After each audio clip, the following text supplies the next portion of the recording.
নমস্কার, আপনারা দেখছেন ভিশন প্লাস নিউজ, সঙ্গে রয়েছি আমি দিশা। 9ই আগস্ট অর্থাৎ অভয়ার যে মৃত্যুবার্ষিকী, তার 1 বছর পূর্তির দিনে অভয়ার মা বাবার ডাকে যে নবান্ন অভিযান হয়েছিল এবং সেই নবান্ন অভিযানকে ঘিরে যে উত্তপ্ত পরিস্থিতির সৃষ্টি হয়েছিল, সেই উত্তাপ থেকে কিন্তু এখনো পর্যন্ত কাটিয়ে উঠতে পারেনি রাজ্য। সেই ঘটনার দিনে দেখতে পাওয়া গেছিল যে অভয়ার মায়ের উপর আক্রমণ করা হয় এবং পাশাপাশি যে আরেকটি তথ্য উঠে এসেছে, সেখানে দেখতে পাওয়া গেছিল যে বেশ কিছু পুলিশ আধিকারিক তারাও কিন্তু আক্রমণ হয়েছিল তাদের উপর। এখানে দেখতে পাওয়া যাচ্ছে যে আজ একটি সাংবাদিক বৈঠক করে পুলিশ আধিকারিকদের পক্ষ থেকে জানানো হচ্ছে যে পুলিশ আধিকারিকদের ওপর সেই দিন আক্রমণ করা হয়েছিল এবং সেই আক্রমণের যে সিসিটিভি ফুটেজ একেবারে স্পষ্ট করে স্ক্রিনে দেখানো হচ্ছে এবং সেই আক্রমণের জেরে কিন্তু বেশ কিছু বিজেপি নেতার নাম জড়িয়ে আসছে, আমি এফআইআর করা হয়েছে এবং দেখতে পাওয়া যাচ্ছে যে নিউ মার্কেট থানায় এবং হেয়ার স্ট্রিট থানায় বিভিন্ন বিজেপি নেতৃত্ব যেমন সজল ঘোষ, সমগ্ন ঘোষ সহ একাধিক বিজেপি নেতৃত্বের নামে কিন্তু এফআইআর লঞ্চ করা হয়েছে এবং দেখতে পাওয়া যাচ্ছে যে সেখান থেকে আজ স্পষ্ট পুলিশরা সাংবাদিক বৈঠক করে সেই বিষয়কে স্পষ্ট করেন। কি যখন প্রশ্ন করা হয় যে অভয়ের মা বাবার যে ওপর আক্রমণ করা হয়, তখন কিন্তু পুলিশ প্রশাসন খুব একটা সদুত্তর দিতে পারেননি। তারা প্রকাশ করেছেন অভয়ের মা বাবার ওপর হওয়া আক্রমণের বিরুদ্ধে, কিন্তু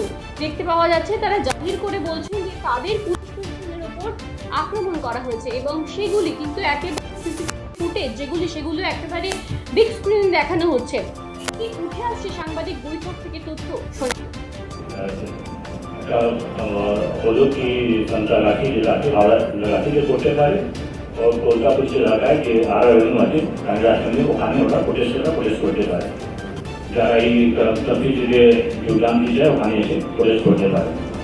তো যেহেতু আমাদের কেউ এই প্রোগ্রামে অ্যাপ্লাই করিনি, তো সেটা আমরা তাকে বলতাম সেটা একটা ফের ব্রিফিং করা হলো নবান্নাকে और सभी के जाने देवा हलो कि যদি এই কর্মসূচি নবান্ন চলো করতে হয় তাহলে একটা আদেশ করে দেওয়া হয়েছে আইডার সান্তাগাছি বা রাজনীতি এমনি বলতে লোক আসে প্রতিবাদ কর্মসূচি আছে ওরা পালন করতে পারে। যাই হোক, এটা সেই বলে সমাজ মাধ্যমে বলে দিলাম। তারপরে 9 তারিখে ওখান থেকে বাবা কিছু অ্যাডমিট করে দিলাম। 9 তারিখে কিছু কিছু লোক আমি আসতে স্টার্ট করলো, প্রায় 1:15 নাগাদ। ওখানে কিছু হয়তো 400-500 লোক ছিল, 500 মতন লোক হলে। তো ওরা ওখানে যারা প্রোগ্রাম করেছিল, হঠাৎ করে যারা প্রতিষ্ঠা ছিল তারা আরও না গিয়ে যেটা ওনাকে দেওয়া হয়েছিল সেটা না গিয়ে ধরে এসে তারপরে সাউথওয়ার্ড দিতে স্টার্ট করে দিল, এসে তারপর টার্মিনাল রোড করে মাসিক করে। তখন আমাদের পুলিশ ওখানে ছিল, ওদেরকে বলতো কি আপনাদের তো নির্দিষ্ট দেওয়া হচ্ছে, ওখানে যেটা এখানকার যাত্রীকে তো ওরা মানে ওরা ওদিকে পাশে থেকে মুভ করলো। তাদের স্ট্রিট আছে আমাদের যে পুলিশ ডিপার্টমেন্ট ছিল, ওখানে ওদেরকে একটা আটকানোর চেষ্টা করলো কি পুরো ট্যাঙ্ক করে যাচ্ছে আপনাকে নিলাম, কিন্তু তখন কেউ কথা শুনেনি। অনেক পুলিশের ওপর গালগুলো হয়েছে, মারধর হয়েছে, অনেক পুলিশকে আমাদেরকে মেরেছিল আর আমাদের কিছু পুলিশের লোক ইনজয়ার্ড হয়েছে। সেটা ইনজয়ার্ড হয়েছে, তারপরে 5 জন পুলিশ আমাদের ইনজয়ার্ড হয়েছিল, তাদেরকে আমরা হসপিটালে পাঠালাম। ওখানে যে একজন আমাদের ডিসি ছিলেন, ডিসি এসএসজি বিদিশা বেলতা, ওনার টেম্পারেচার খুব গুরুতর যখন হলো, ওনার মাথার আঘাত হয়েছিল, ওনাকে ওএসএসকে পাঠানো হলো, উনি অ্যাডমিট ছিলেন ওখানে। তারপরে অনেকটা কমপ্লেন আমরা পেলাম আর কিছু মতো প্রায় 6টা কেস আমরা রেকর্ড করেছি। কিছু ভিডিও ক্লিপ আমরা আপনাকে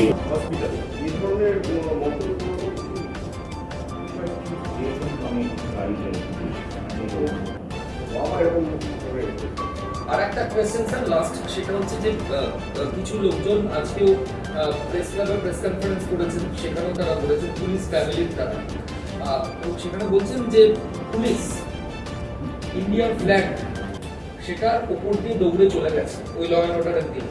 তো এটা কি আপনারা ভিডিও ফুটেজগুলো কিছু এক্সামিন করে এরকম কিছু পাচ্ছেন যে ন্যাশনাল ফ্ল্যাগকে ডিসরেসপেক্ট করা হচ্ছে? আমরা এক্সামিন করব, আমরা ভেরিফাই করে দেখবো আমাদের যে ভিডিও ফুটেজ অ্যাভেলেবেল আছে, সেখানে দেখবো কী হয়েছে কী হয়নি।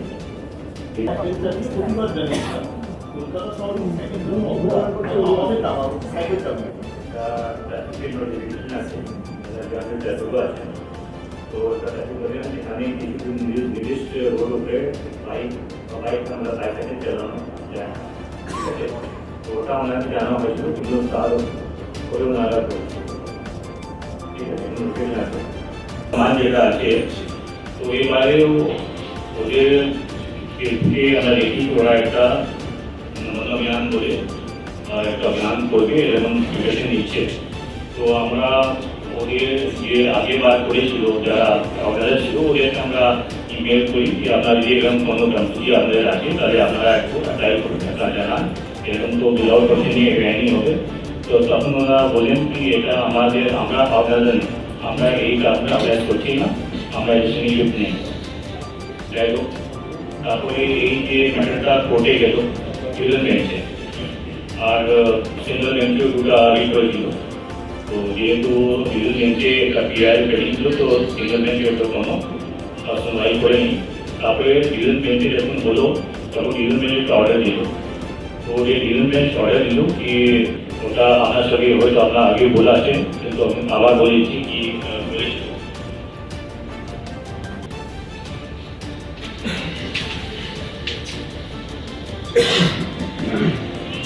children means the order is this court permanently held that right to protect the fundamental right. ये right to protect the fundamental right আছে, তো সেটা আমরা পালন করবো না। কিন্তু the police has already issued the prohibited order and it will be open for the government to implement the said prohibited order in accordance with law and inform the organizers about adequate alternative place of protest. So, money could कि এটা তো protest अधिकार আছে, ওরা protest করতেই পারে, কিন্তু যেহেতু নমুনা হাসিল আছে সেখানে প্রায়োরিটি অর্ডার আগে থেকেই আছে, যেমন পরিবর্তিত সিটি বিএনএসএস আছে, তো ওখানে গভর্নমেন্ট ইমপ্লিমেন্ট করতেই পারে। ওদেরকে যদি প্রোটেস্ট যারা করছে তাদেরকে একটা অন্য কোনো জায়গা দেওয়া হয়। তারপরে এই কথাটা আবার সিঙ্গল বেঞ্চও বললো, সিঙ্গল বেঞ্চও ট্রাই করলো আমাদের ওখানে ব্যাটারটা উঠলো, তখন সিঙ্গল বেঞ্চ বললো I am of the view that the state would strictly adhere to the directions passed to the state order. To that effect, paragraph 6, paragraph 6. যেমনটা দেখা যাচ্ছিল যে নবান্ন অভিযানের দিনকে একদিকে অভয়ার বাবা মা আক্রান্ত হয়, সঙ্গে আন্দোলনকারীরাও আক্রান্ত হয়, ঠিক অন্যদিকে বেশ কিছু পুলিশ আধিকারিকও আক্রান্ত হয়। সেই পরিপ্রেক্ষিতে আজকে লালবাজারে ইউএনসিপি তরফ থেকে একটি সাংবাদিক বৈঠক করা হয় এবং ফুটেজের মাধ্যমে পরিষ্কার দেখিয়ে দেওয়া হয় যে পুলিশকে কিভাবে আক্রান্ত করা হয় এবং অভয়ার বাবা মা কিভাবে আক্রান্ত হয়েছে সেই বিষয়ে কিন্তু এখনো ধোঁয়াশা রয়েছে। সেই বিষয় নিয়েও কিন্তু বক্তব্য রাখেন জয়েন্ট সিপি। পাশাপাশি তিনি পরিষ্কার জানান যে কোনোভাবে বা কারোর কাছে যদি তাদেরকে মারা বা আহত করার ভিডিও থাকে তাদেরকে যেন পাঠানো হয় বা তাদের তরফ থেকেও এই বিষয় নিয়ে তদন্ত করা হচ্ছে। পাশাপাশি যেটা দেখা যাচ্ছে যে সেই ঘটনার পরিপ্রেক্ষিতে বেশ কিছু বা আধিকারিককে বা আন্দোলনকারীদেরকেও থানায় ডাকা হয় বা তাদের বিরুদ্ধে কেস ফাইল করা হয়। ক্যামেরায় হিমাদ্রি ব্যানার্জির সঙ্গে সায়ন চক্রবর্তীর রিপোর্ট, ভিশন প্লাস নিউজ।